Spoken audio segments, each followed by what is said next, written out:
Alors, on continue. Donc, je me trouve à la page 237. Alors, bonne nouvelle ici. L'exercice 4, c'est le fameux exercice en lien avec la relation de l'air. Donc, l'exercice 4, on le passe, même si vous le voyez fait sur ma feuille. L'exercice 5 de la page suivante, on passe également. Donc, on arrive à la page 239 où on vous demande de compléter l'organigramme en indiquant dans les cases blanches le nom qui convient parmi ceux de la liste. Alors, à savoir sphère, prisme, cylindre, pyramide, non polyèdre, cône, autre non polyèdre, polyèdre, autre polyèdre. Bon voilà, si maintenant mon chat vient en plus ennuyer le monde, ça va aller. Alors, bon, quand vous avez un solide un peu particulier, ce sera dans les autres. Donc, déjà dans cet ensemble, donc dans ces 14, parmi ces 14 solides, on peut déjà faire une distinction, vous voyez. Donc, à partir des solides, il y a deux branches. Ça, vous le savez, on a d'une part les polyèdres, d'autre part les non-polyèdres. Ensuite, je rappelle, polyèdres, toutes les faces sont planes, donc ils ne roulent pas. Donc, parmi les solides qui ne roulent pas, j'ai bien marqué la distinction au niveau orthographique quand je mets un S et quand je n'en mets pas.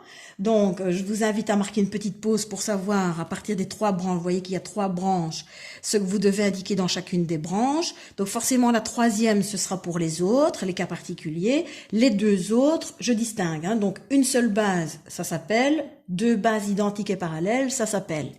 Même chose ici pour les non-polyèdres. Alors là, j'ai 4 branches puisque j'en ai 3 que je peux facilement nommer et donc ceux dont je ne sais pas nommer, dont le nom est trop particulier, on les met dans les autres.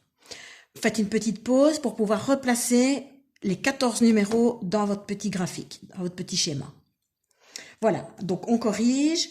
On a donc les prismes, sous-entendu prisme droit, les pyramides, les autres polyèdres. Nous avons pour les non-polyèdres, les cylindres, les sphères, les cônes et les autres non-polyèdres. Et donc les numéros, alors je vais les prendre un par un. Donc le numéro 1, toutes les faces sont planes, c'est donc un polyèdre. Est-ce que c'est un prisme? Donc est-ce que je sais retrouver deux faces identiques et superposables? Non. Est-ce qu'il a une seule face? Non, c'est donc dans les autres. Le numéro 2, attention, j'ai une partie cylindrique, c'est donc un cylindre. Bon, je vais vous montrer les numéros, ce sera peut-être plus facile. Donc le 1 ici, le 2 là. Le 3. Le 3 est une pyramide puisque je n'ai qu'une seule base qui est marquée ici, pyramide à base triangulaire, à partir de laquelle ont été placés... Non, c'est une erreur. Si, pardon. La base est la face latérale droite et non pas celle-ci, voyez. Donc toujours bien faire attention, bien chercher la face qui se distingue des autres. Ici, donc c'est la face carrée ou rectangulaire, ça on n'est pas en mesure de savoir le dire, mais toutes les autres bases sont des triangles. Donc pyramide, ça c'est dans la catégorie des autres polyèdres. Le numéro 5, c'est notre fameux cube, donc forcément c'est dans les prismes. Le numéro 6, ce sera les autres polyèdres. Forcément ici c'est un cas particulier d'un non-polyèdre, c'est la sphère. Le 7, pardon, ici. Le 8, de nouveau une pyramide. Cette fois-ci pyramide à base triangulaire. Ceci, alors attention, ça c'est un prisme, les deux faces avant et arrière sont les deux bases, puisque ce sont les deux faces identiques et superposables. Toutes les autres, vous remarquez, sont des rectangles et sont placées perpendiculairement par rapport aux bases. Donc le 9 est un prisme, le 10 a une partie qui roule, qui permet au solide de rouler, donc le 10 est un cône, le 11 est un prisme, même chose, face avant, face arrière sont les deux bases. Donc le 11 ici, le 12 c'est dans les non-polyèdres, les autres non-polyèdres puisque j'ai une surface qui n'est pas plane. Le 13 c'est le parallélépipède rectangle donc dans les prismes. Et le 14 c'est considéré comme un cylindre ici, bon forcément dont la hauteur est très petite. Ça c'est pour la page 229. Alors, on passe maintenant à autre chose. Vous devez être capable de distinguer les différents types de perspectives. Alors, une perspective, elle me permet de donner une certaine épaisseur à un dessin que forcément qu'on va faire à plat. Donc, ça permet de représenter un objet qui existe en 3 dimensions sur une surface plane en 2 dimensions. Donc, on lit ensemble. La plupart des solides de ce chapitre sont représentés en perspective cavalière. Il s'agit d'une convention pour représenter des solides dans un plan. Même si cette représentation ne correspond pas à celle de notre vue, elle nous permet de conserver certaines propriétés visuelles. La représentation la plus proche de notre vision est la perspective classique avec 1 ou 2 points de fuite. Il ne peut pas y avoir plus de 2 points de fuite. Une voie de chemin de fer dont les rails, dans la vision classique, se rejoignent à l'horizon est représentée en perspective cavalière par 2 droites parallèles. Donc, voilà la représentation en perspective cavalière du chemin de fer, des rails. Par contre, la perspective classique avec un point de fuite, vous vous trouvez sur les rails, ou tout au moins pas loin, mais forcément, vous avez l'impression que les 2 rails se rejoignent à un certain endroit. Donc forcément, le point de fuite se trouve ici. C'est ça qu'on appelle point de fuite. Alors, on peut éventuellement représenter un objet ou un bâtiment, vous allez vous rendre compte pourquoi je dis bâtiment, avec 2 points de fuite. Donc, comme si le bâtiment était étiré à 2 endroits différents. Mais il ne peut pas y avoir plus que 2 points de fuite. Donc, vous l'aurez compris. On me donne ici, voici différents exemples de perspectives. Il faut noter le bon type de perspective. Donc, en choisissant le mot cavalière, 1 point de fuite ou 2 points de fuite, en dessous de chaque exemple. Alors, ici, c'est pas compliqué. On a l'impression que tout est étiré vers le point du fond. Donc, le point de fuite, je vais prendre la feuille pour l'indiquer directement. Voilà. Donc, voilà le point de fuite. Ensuite, le numéro 2, même chose. On a l'impression que le bâtiment, je me trouve à l'angle d'un bâtiment. Le bâtiment est étiré d'un côté et de l'autre. Donc là, j'ai une perspective avec 2 points de fuite. Là, par contre, je n'ai aucun étirement. On voit toutes les perspectives du bâtiment. J'ai des segments qui sont parallèles, alors que forcément, là, j'ai la plupart des segments qui sont séquents. Donc, celui-ci est une perspective cavalière. Donc, 1 point de fuite, 2 points de fuite, cavalière.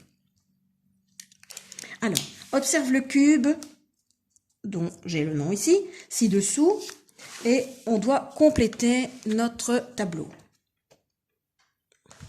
Alors, on vous demande donc de travailler, de comparer la réalité et le dessin. Donc, bien faire attention, AB et CD sont des arêtes. Donc, dans la réalité, AB et CD. Pour ça, on vous a joint, Monsieur Desilly a réalisé donc le patron d'un cube. Je vous conseille vivement d'utiliser le cube pour pouvoir le manipuler. Alors, ne pensez pas que parce que vous ne savez pas faire l'exercice avec le cube en main, vous êtes stupide ou idiot. Pas du tout. C'est pas une question d'intelligence. Il y en a qui ont beaucoup plus de facilité pour la vue en 3D, et il y en a qui n'ont pas cette facilité-là. Honnêtement, c'est pas toujours évident de pouvoir voir en 3 dimensions. Le fait de manipuler peut vous aider. Donc, n'hésitez pas à utiliser le petit cube. Il suffit de découper les bords, d'utiliser de la colle. Alors, l'idéal, c'est une bande du style Tipex, comme ceci, mais donc un petit roller comme ça, mais en colle, pour pouvoir placer de la colle là où il était indiqué colle et reformer votre cube. Du moins, en manipulant le cube, vous allez faire votre exercice beaucoup plus facilement. Donc, on vous demande, dans la réalité, que peut-on dire de ces 2 arêtes-là? Comment sont-elles positionnées? Bon, ça, c'est pas difficile. Et sur le dessin, comment sont-elles positionnées? On se rend compte que elles sont parallèles dans les 2 cas. Elles sont de même longueur dans les 2 cas. Alors, qu'en est-il de AB et BC? AB et BC, vous le voyez, donc AB et BC, dans la réalité, je vous laisse le temps de le compléter, marquez une petite pause, complétez votre tableau et je reviens à vous juste après. Voilà, alors, AB et BC, ce sont des arêtes normalement, dans la réalité, de même longueur. Et dans la réalité, elles sont perpendiculaires puisque je rappelle, toutes les faces sont des carrés. Alors que sur le dessin, elles ne sont pas de même longueur et elles sont séquentes. De longueurs différentes et séquentes. Ensuite, que peut-on dire des faces A, B, F, E et D, C, G, H? A, B, F, E et D, C, G, H. Sur le dessin, ce sont les faces avant, la face arrière, donc ce sont des carrés. Alors que les autres faces, toujours sur le dessin, donc à part la face avant, la face arrière, les autres faces sont des parallélogrammes. Alors que dans la réalité, toutes les faces sont des carrés. Alors, dernière chose, au niveau de l'angle FEH, FEH, qui est marqué en vert sur votre figure, dans la réalité est un angle droit, alors qu'ici, forcément, il a été représenté par un angle de 45 degrés, puisqu'il est représenté en perspective cavalière. Même chose, un petit tuto sera ajouté dans les documents du cours pour justement vous apprendre à tracer un cube en perspective cavalière et un parallélépipède rectangle en perspective cavalière. Alors, ça c'était la première partie. Deuxième partie. Complète les phrases suivantes. Pour dessiner en perspective cavalière, on représente des droites parallèles par des droites parallèles. Et dans un cube représenté en perspective cavalière, toutes les arêtes parallèles sont des arêtes parallèles. Dans une perspective cavalière, les faces frontales, donc avant-arrière, sont les seules faces qui sont en grandeur réelle. Toutes les autres sont déformées. Alors, nous passons les exercices 1 et 2, trop complexes, et on arrive à l'exercice 3. Alors, pour l'exercice 3, je vais vous inviter à faire une petite pause pour pouvoir faire vous-même l'exercice. On vous demande d'observer le parallélépipède rectangle et de répondre à des questions.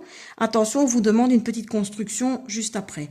Alors, moi, ce que je vous invite à faire, c'est à compléter tous les exercices de cette page et j'y reviens juste après avec vous.